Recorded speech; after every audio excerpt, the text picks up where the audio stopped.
জবা ফুলটি মায়ের রাঙা পায়ের ছোঁয়া পেলে সৌন্দর্য দেখার মতো হয়। আমি অনিন্দিতা চ্যানেলে সবাইকে স্বাগত জানিয়ে আজকে আমারই পছন্দের কন্যাটি বানাবো। তাহলে শুরু করা যাক।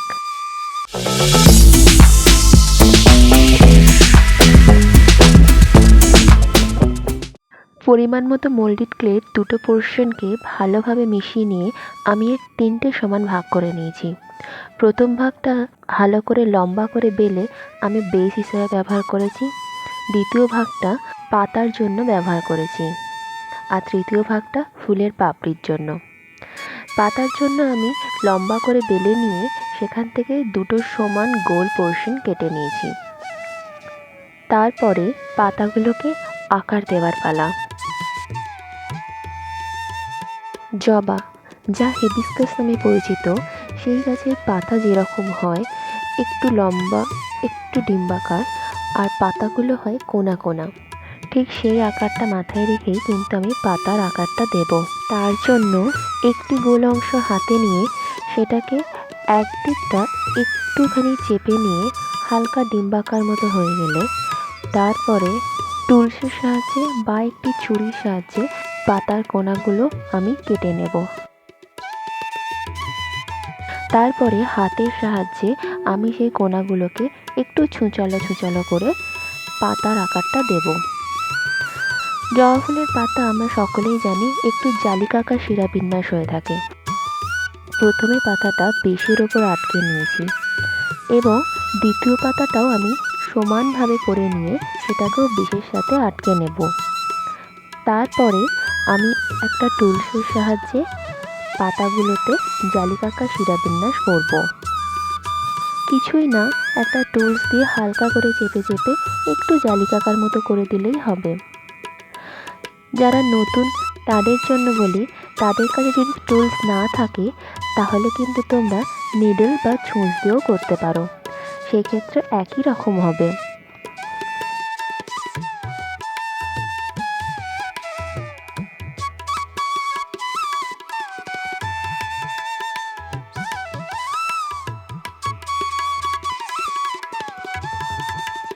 জবা ফুলের পাতা দুটো ঠিকমতো হয়ে গেলে তৃতীয় ভাগ ক্লেতে চলে আসবো, যেটা আমি ফুলের পাপড়ির জন্য ব্যবহার করব। সেটাকে আমি হালকা করে বেলে নিয়ে একটু পাতলা করে বেলেছি। যতটা বেস হবে বা পাতাগুলোর যে থিকনেস তোমরা দেখেছো তার থেকে কিন্তু পাপড়িটা একটু পাতলা বেলা আছে। 5টা সমান ভাগে টুলস দিয়ে কেটে নিয়েছি একটু ডিম্বাকার করে। তোমরা গোল টুলস দিয়েও কাটতে পারো, কেটে হাতে করে ডিম্বাকার শেপ দিয়ে নিতে পারো, তাতে কিন্তু কোনো অসুবিধা হবে না। এরপরে একটা পাপড়ি হাতে নিয়ে ডিম্বাকারের যে ছুঁচালো দিকটা আছে সেটা নিচের দিকে রেখে মোটা দিকটা আমরা একটু পাতলা করে নিয়ে হাতের সাহায্যেই পাতলা করে নেব, নিয়ে টুলসের সাহায্যে একটু শেপ দিয়ে নেব। তোমরা দেখো।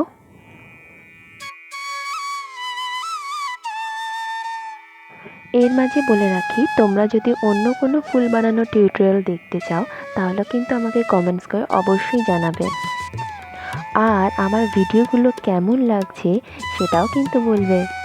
আর অবশ্যই করে কিন্তু সাবস্ক্রাইব করবে এই রকম নতুন নতুন ভিডিওর জন্য।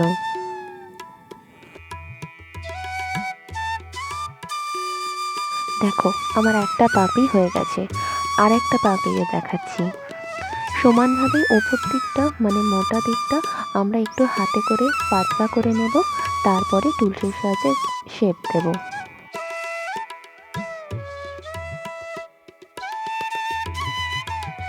একটু ভালো করে খেয়াল করে দেখবে জবা ফুলের পাপড়িতেও কিন্তু অনেক দাগ দাগ মতো থাকে। সেই দাগ দাগ মতো শেপ আনার জন্যই আমি এখানে ছুরি ব্যবহার করেছি। তোমরা ছুঁচ দিয়েও করতে পারো, আমার হাতের কাছে ছুঁচ ছিল না বলেই আমি ছুরি ব্যবহার করেছি। এরপরে পাপড়িগুলো আমার হয়ে গেলে আমি আমার বেসেতে পাপড়িগুলোকে একটা একটা করে লাগাবো। এক্ষেত্রে বলে রাখি, খুব ধৈর্য ধরে কিন্তু লাগাতে হবে, একটুও অধৈর্য হলে হবে না। আর যারা নতুন নতুন ক্লে নিয়ে কাজ করছো তাদের জন্য একটা টিপস দিয়ে রাখি, তোমাদের যদি ক্লে নিয়ে মনে হয় হাতে জড়িয়ে যাচ্ছে তাহলে কিন্তু একটু বেশি পরিমাণে ট্যালকাম পাউডার ব্যবহার করবে। এতে ক্লে হাতে জড়াবেও না। আর যেহেতু এগুলো এয়ারটাইট ক্লে, কিন্তু এগুলো শুকোতে একটু সময় নেয়, সেই কারণে চট করে শুকিয়ে যাবারও কোনো ভয় কিন্তু নেই। দেখো আমি একটা একটা করে পাপড়ি লাগাচ্ছি, আর একটার ওপরে কিন্তু একটা লাগাচ্ছি। আর ওই ওপরে বলতে কিন্তু একদম ধারের দিক করে লাগানো থাকবে, একটার ওপরে একটা। আর খেয়াল রাখবে যেন পাপড়িগুলো জড়িয়ে না যায়।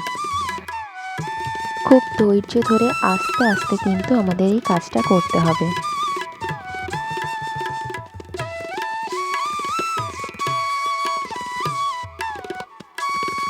তোমরা কি আর একটা জিনিস খেয়াল করেছো? আমি পাপড়িগুলোকে বসানোর সাথে সাথে একটু টেক্সচার দিচ্ছি, মানে একটু উপর নিচ করে বসাচ্ছি। কোনো পাপড়ি কিন্তু আমি সমানভাবে বসিয়ে দিইনি, কারণ জবা ফুলের পাপড়িগুলো সমানভাবে থাকে না। পাপড়িগুলোর গায়ে তো অনেক দাগ দাগ থাকার জন্য পাপড়িগুলো একটু এলোমেলো হয়ে থাকে, একটু অগোছালো, কিন্তু ভীষণ সুন্দর। তোমরাও কিন্তু এই রকমভাবেই বসাবে।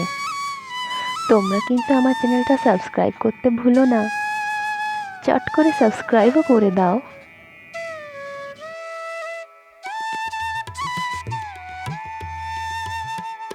এইবারে জবা ফুলের মাঝে যে লম্বা পুংকেশর থাকে, সেটা বানানোর জন্য আমি একটুখানি ক্লে নিয়ে সেটাকে হাতে করে লম্বা দড়ি মতো করে নিয়েছি, আর সেটাকে জবা ফুলের মাঝখানে বসিয়ে মাপ করে কেটে নিয়েছি।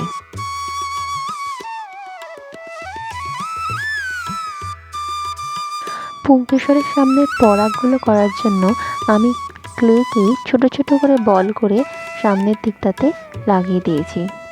এই কাজটা একটু সূক্ষ্ম কাজ, তাই একটু ধৈর্য ধরে করতে হবে। আমার জবা ফুলের ক্লেটা কিন্তু একদম শুকনো হয়ে গেছে। এইবারে রং করার পালা। জবা ফুল তো বিভিন্ন রঙের হয়ে থাকে, কিন্তু লাল রং সবচেয়ে বেশি মোহময়ী হয়ে থাকে, আর দৃষ্টি আকর্ষণও করে সব থেকে বেশি। মায়ের পায়ে যখন লাল জবাটি থাকে তখন কত সুন্দর লাগে, তাই না?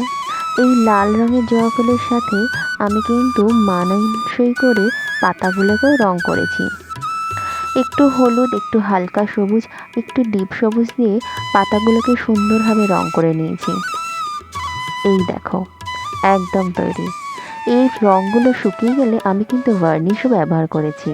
আমার এই ভিডিওটা কেমন লাগলো অবশ্যই করে জানাবে কিন্তু, আর শেয়ার করো, আর ভালো লাগলে লাইক করো, আর চ্যানেলটিকে সাবস্ক্রাইব করো নতুন নতুন ভিডিওর জন্য। তাহলে দেখা হচ্ছে পরের ভিডিওয়।